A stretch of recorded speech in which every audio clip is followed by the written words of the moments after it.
Hello, everybody from Switzerland. The United States Russia summit between Putin and Biden just finished. And we're lucky we had direct access both on the American press side and the Russian press side on the deep inside. So exciting. So, in this podcast, we're going to report back what we heard, the insights, the things that are not revealed in the public. We're going to give you the nitty gritty and all the details. So you're in the right podcast. And with me is from the Russian press side, Lexi. So Lexi, how are you? I hear some birds chirping there. You're near the bridge in downtown Geneva. Yes, I am, and I'm doing fine. Those are the birds from Geneva, and this is me in front of this beautiful bridge. Very nice. So Lexi, let's start with the fact. Last time when Gorbachev and Reagan met, they had a mutual joint press conference. This time there was no mutual press conference. Putin did his own, and you were in that conference, and Biden did his own, and I was in that conference. So why do you think they didn't want to do a mutual press conference like Reagan and Gorbachev did? Well, I think for the writers, it was impossible to coordinate because in this case, now where they had it by themselves individually, it was so much easier to give them a pre-written speech. But at conference, this was a press conference. You never know what comes out of the mouth from a reporter. There was no pre-written something. And as you know, they had to be very, and I cannot stress it enough, very diplomatic to be neutral, Switzerland, in all situations. Well, okay, so they were neutral. So talk about that library room. Why did they have a meeting surrounded with all those books? As we know, in the library, we need to be respectful. We need to speak quietly. So you think after, Putin was called a killer, been attacked and ostracized around the world for his actions, for being a bully, a dictator, a freedom hater, this was a way to keep him calm. You think that's what the Swiss came up with? Put him in a library? You are so funny, Danny. No, I don't think it was for Mr. Putin. I think it was for Biden. And I would like to make sure this the differentiation between Mr. Putin, the way how I say it, and Biden. That's a major difference. So anyway, back to the library. They trying to put Biden at ease. They trying to calm down his bullyish behavior. Then, I mean, really, tell me why they came together. Tell me why Biden insisted on the summit. You're saying Putin didn't insist on this? No, no, Danny, no. He couldn't care less. He just, he's a big bear who would like to, no, he's not a big bear. He's a very handsome bear. And did you notice how well he was dressed? Oh my God, that suit said it all. It was perfect, Danny. Anyway, the reason he wore such a wonderful suit is to show the world that he is very respectful. But the color also expresses he wants to be left alone. Look what happened during the coronavirus, and look during the sanctions. Look how they prospered. Finally they realized how strong and self-reliant they are. All right, so that brings me to the major point that President Biden said. Well, Putin, he's a killer. He stole Crimea. President Biden needed a chance to confront this dictator, to tell him in his face. And that is Trump's fault for having met with him. Otherwise, President Biden would never even give him a stage. Our President Biden had to give Putin a stage in Geneva because Trump already did it. So it's not President Biden's fault for giving Putin this kind of elevated world stage. That is totally Trump's fault. Now, what do you say about that? I think this is a bunch of cockamamie kind of stuff, because I think nobody gave Putin an elevated stage. This man is elevated just for the fact that he is President Putin, that he comes from such a wonderful, giant country where, Trump, what does Trump has to do with this? Trump is gone. Biden is there now. And Biden is nothing but another American bully. So, and Biden thought he would come into the lion's den. No. Putin couldn't care less. It's just small potatoes. He just tried to show the world that he is very respectful, that he does wants to have peace and continue peace. He does not want to pee off some of the Western world, especially America. Give me a break. They're losing all allies left and right. All right. Well, now get your cozy with Angela Merkel. So let's talk about the pipeline. President Biden has repeatedly told Angela Merkel and Putin to stop this pipeline. How dare they buy gas from Russia? They've been told not to do that, and they're still doing that. It's a violation of international norms. And Germany is, what's going on between Merkel and Putin? Why are they finishing this pipeline?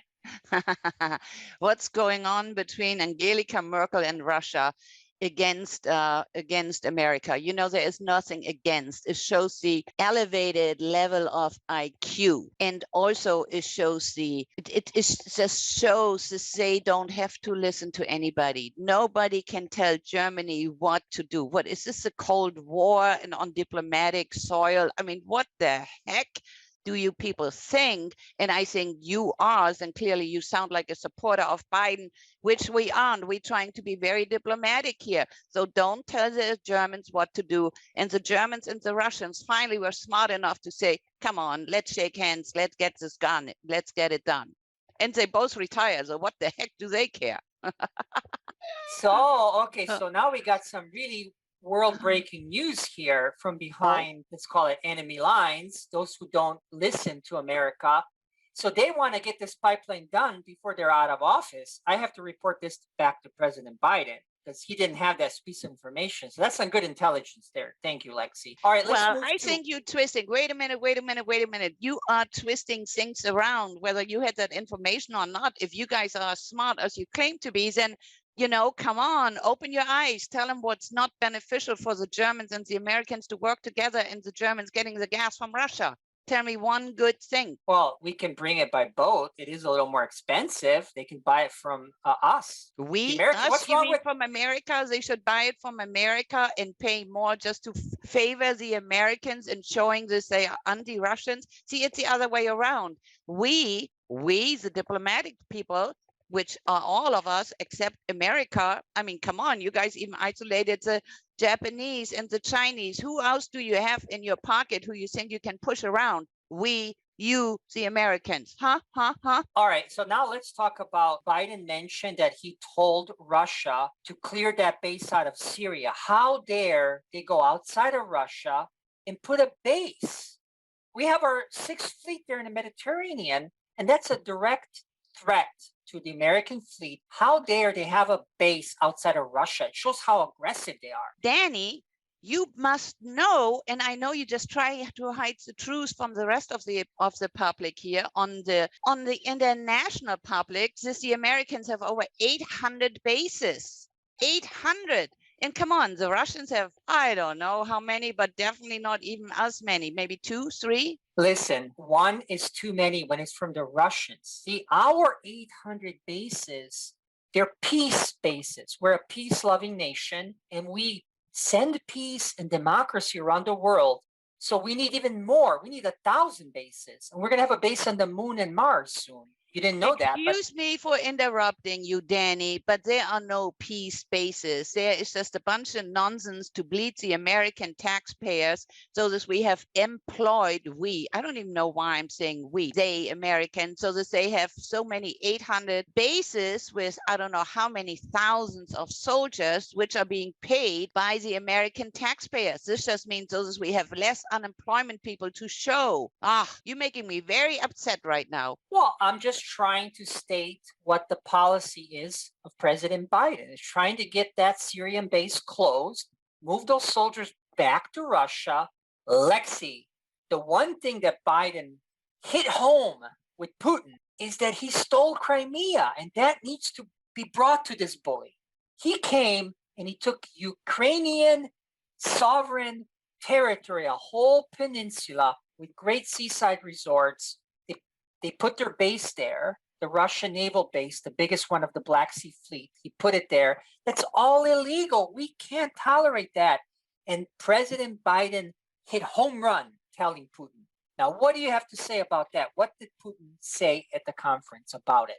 Well, I think it's a bunch of nonsense to begin with. First of all, this resort, how I like to call it, was stolen from Russia to begin with. So Russia just took it back. It's theirs to begin with. You understand? It's nothing to be stolen. It was just bullied out from underneath them, period. But listen, when Khrushchev took Crimea out of Russia and gave it to Ukraine, he had the right to do that. He did it legitimately through proper channels. He did a presidential decree and executive order. Now, executive orders are legal.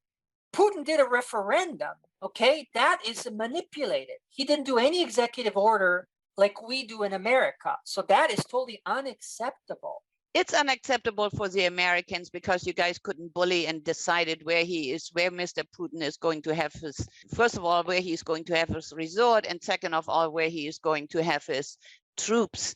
I don't even want to say troops. It's nothing but it's nothing but anyway, why don't we just skip it and go on right to the way how this man presented himself during the summit? Why don't we talk about the current versus the past? The same as with this damn KGB. I'm so sick and tired to hear how he used to be a KGB. Didn't you do anything stupid when you were young and smart and believed in something?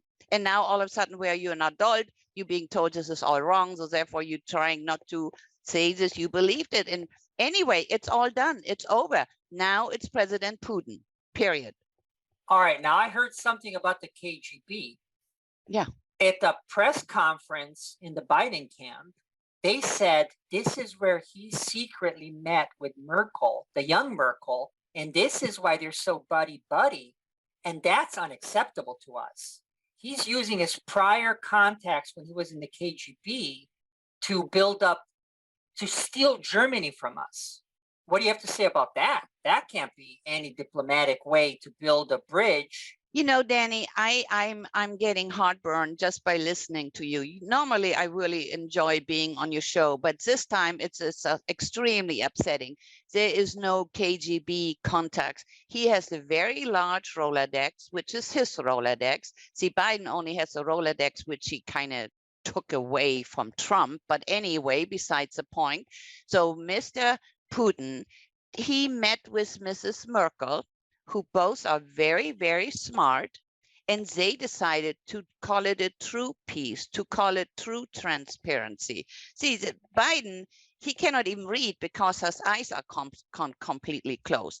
See, the same as, I want to get back to this library thing. Yeah, and what's up with this? Biden was so upset with the fake Putin demeanor that he had to go to the bathroom 6-7 times just to have an excuse to get away from this bully. Have you heard about that? Yes, I have heard about it, and it's a bunch of nonsense again. Mr. Biden went to the bathroom, not because he had to control himself. No. He had to control his large prostate. You didn't go to the prostate, did you? Yes, I did. And he couldn't keep his eyes open. He always had it closed like this. So this Mr. Putin couldn't even look into his eyes. I mean, it's just, and Putin had to control himself not to vomit. Did you notice the spit bucket on the side? But he was such a gentleman. Yep, he controlled himself perfectly. It kind of showed his facial expression showed a little bit how peed off he was, if you know what I mean. That is a lot of disrespect, but okay, let's change. Disrespect for whom, Danny? Disrespect for whom? The POTUS, President of the United States, Joe Biden. Very It's time to say get it. It's time. I'm sorry for interrupting you, but you're really making me angry right now. I think you cannot show any more respect than Mr. Putin did. He was invited to a summit. He tried, and okay, let's see this here. He was invited to a summit and he showed up. He was dressed superbly to show the world that he is respecting this highly important meeting. Now, on the other hand, you see Mr. Biden, he just came in there because he thought he could bully Mr. Putin around. And it's just, no, Putin couldn't care less. It's just kind of, Leave me alone, you dumb bully schoolyard kind of guy, or I'm gonna kick your. Oh, you didn't say that. What about the cyberbullying? How dare President Putin puts his gang of hackers, the Russian hackers, and they hack in and they get Trump elected. Then they hack in and shut down the power. Okay, that's unacceptable. That needs to be stopped. Well, Danny, you're really funny. I don't know what was in your coffee this morning, but I don't think there is any proof of any cyberbullying. There is no proof that the Russians actually put Trump into power. And Danny, get this one. If the Russians really did that, why don't we hire them to secure our damn network? That's not a bad idea. And finally, something smart came out of your mouth, Lexi. I'll report back. Yep, I'll to the press secretary of Biden. I'll let him know that you actually came up with that. That's not a bad idea. We can pay those Russian hackers more than Putin could ever pay them in rubles. So that's a great idea. We're going to steal all the hackers. Bravo. I like that. Well, I didn't say steal him. You have to pay him, and not in American dollars, my friend. That time is over. They're going to be either crypto or gold, period. Oh, yeah. You know, we're going to, I heard President Biden wants Russia to stop fiddling with crypto. They keep coming up with this cryptocurrency that's underlying the sovereignty of the dollar, because we have $200 trillion around the world, and now Russia and China are dumping it all. Like, what's up with that? Who allowed President Putin to sell off the dollars? Who allowed President Putin? Why would this man to be allowed? I mean, who is allowing the Americans to throw all their fiat money all over the world and then with a big old grin? I mean, who allows? We don't need, the Russians don't need to be allowed. All right. Now, the other thing that was brought up is that President Biden has told Russia not to leave the International Space Station.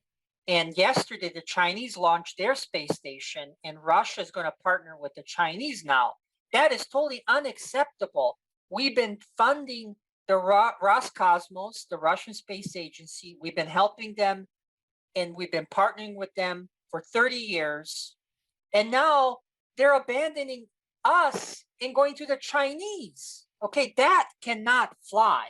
Yeah, it flies, all right. You will see how quickly it's going to fly, because the Americans think with their fiat money, they can just buy everything. See, and in the past, when the dollar was still standing, then it was nothing wrong with the Russians or anybody else in the world to accept the dollar.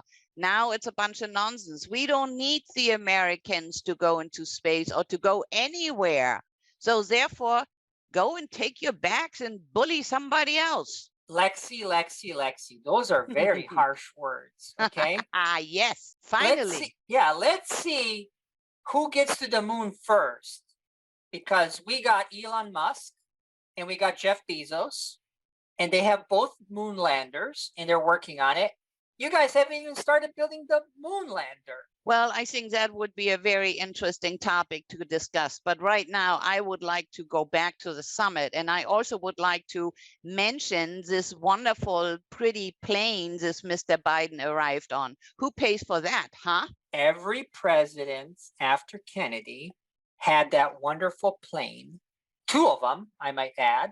It's for safety and security, and we need our presidents to be relaxed when they show up. And it projects democracy, love, professionalism all over the world. Not that crappy illusion that Putin's flying in. What does that represent? That represents that he has respect for his people and that he doesn't bleed him dry with tax money, versus the American. Nothing is just huff and puff and bad, stinky air. Oh, you didn't go there. Yes, I did. Yes, I did. I think it's unacceptable that the presidents flying in this giant airplane just because they need to be relaxed. Well, nonsense. Get a pedicure while you're at it. No. Look at what Mr. Putin does, and look what Mrs. Angelica Merkel does. They just get on a plane the cheapest way as possible. I wouldn't be surprised if they would just fly first class anywhere if they could get all the security people on. They would do this. The same like the Pope. Well, we don't want to go that way. But Mr. Putin shows way more respect to his people, versus the Americans are way more concerned about image and prestige, and it's just makes me sick. The other thing we brought up is there's no diversity. This is what President Biden said. It was brought up to the Russians when they had that May Day parade in Moscow. It was all white men and women. There was no Black, Asian diversity. President Biden's brought it that that's unacceptable. He needs to have 30% minority. We need to have the gay and lesbian in there. We need to have like purple rainbow flags. Okay, we need to have a more woke Russia. What Russia's doing is all this whiteness. It's really hurting President Biden looking at it. He had to shut the TV off when they had the May Day parade in Moscow. What did you hear on the feedback about that issue? I didn't hear anything because it's not even worth it to mention, Danny. Nobody gonna tell the Russians on how their parade should be looked at and what type of people should parade into it. It's nobody's business on.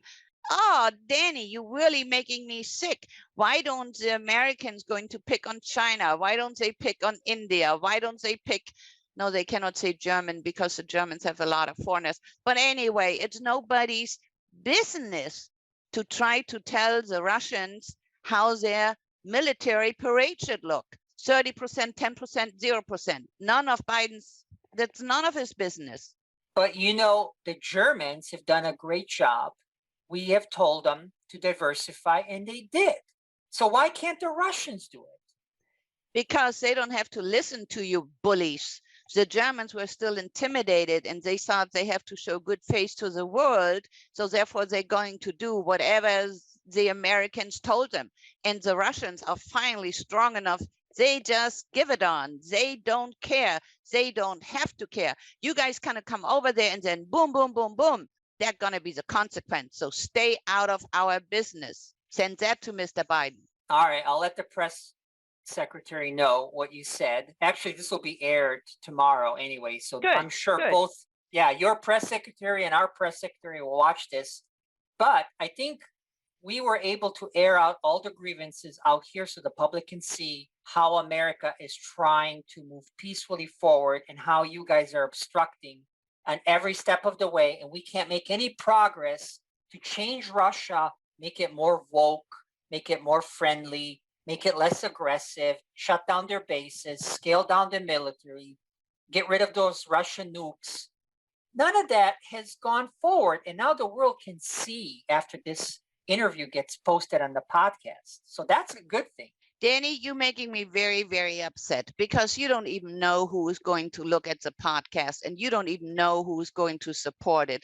Do you really think many of the American people are going to support Biden of trying to bully him and making statements like you did? No, I don't think so. I think this is a free world and everybody can do whatever the heck they want to. And America finally has to stop telling other people, we are fighting for you. We are doing this for your greater good. No, no, no. It's just a bunch of nonsense to keep the soldier employed. So I think, I'm so sorry, Danny, but I think we should end on a diplomatic way, the way how Mr. Putin and how Biden did it. They just stood there. I can look a little bored, but I can try to be respectful. And you can be this chipper little da-di-da-di-da-di-da. All right, let's try that. Before we do that, do you have any final statements or questions or anything for our listeners? And I'm sure there's some in Russia and there's some in the United States. Any final words? Oh, yes, I do. And I think I would like to end this little, whatever the heck it is, disagreement, this we agree on being polite and civil, this we always should try to be Geneva, this we are Switzerland. No real disagreement in public anymore. All right. And on that note, if you liked this type of podcast, please share it with your social media so more people can get the truth out of Geneva and what happened here. Like, subscribe, and let us know what other events you want us to cover. Or if you have insider information, come join the next podcast. Some guests with insider information so we can share it. Thank you so much. And Lexi, any final closing statements? No, I have to recuperate now. I have to go and see Mr. Putin, and we're going to have some yummy little tea. Well, don't get married. You know he's divorced. Oh, just stay out of my business, Danny. And Mr. Putin, I would like to express his thank you to Geneva for having hosted such an important, not so very much, meeting with him and Mr. Biden. And this, they protected them with I don't know how many thousands of policemen. And did you see all those giant fences with a barbed wire on top of it? So kudos to Geneva. Thank you, thank you, thank you. All right, and I will end with that as well. Thank you, Switzerland, for pulling this off, keeping our two presidents safe, and letting the world see what actually happened here. We got all the info out, the world knows. So thank you, Switzerland. And let's see, how about me and you go grab some Swiss chocolate, Milka? I know you like that one, right? Yes, yes, I do. If we can talk something else besides the summit, yes, I would love to. I would love to. I think I got everything out. Let's just focus on having some Swiss coffee, Swiss chocolate, no politics. Okay, I like it. All right, I'll see you. You're only like a mile away, so let's meet at the cafe. Okay, sounds good. All right, bye bye. Bye bye.